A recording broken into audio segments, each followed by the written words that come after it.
Sementara itu pemirsa, pada 10 Oktober lalu jembatan Tukar Penatih di Jalan Gatot Subroto Timur Denpasar mengalami keretakan dan nyaris jebol.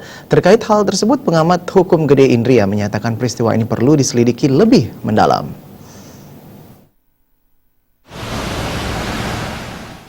Menurut pengamat hukum Gede Indria, kerusakan jembatan di Jalan Gatot Subroto Timur perlu diselidiki dengan lebih mendalam.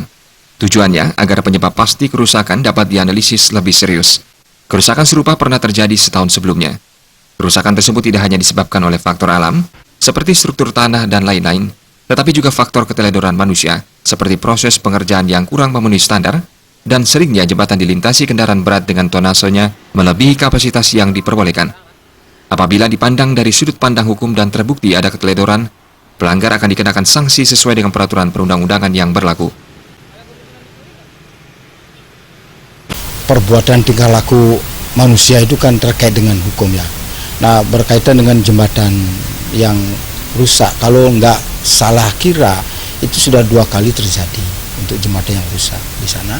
Oleh karena itu memang harus dilakukan penelitian, penyidikan lah terhadap persoalan apa sebabnya, sehingga nanti akan ditemukan apa memang kondisi tanahnya yang tidak bagus, apa cara pengerjaannya yang tidak bagus.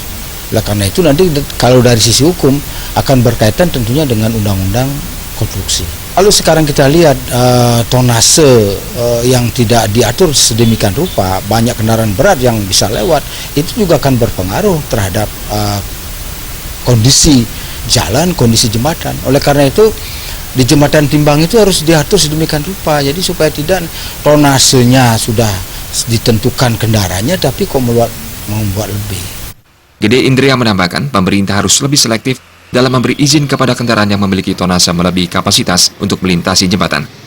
Apabila dipaksakan, kasus jembatan jebol akan kembali terulang seperti yang dialami jembatan di Kabupaten Jemberana beberapa waktu lalu. Darta dan Krisnana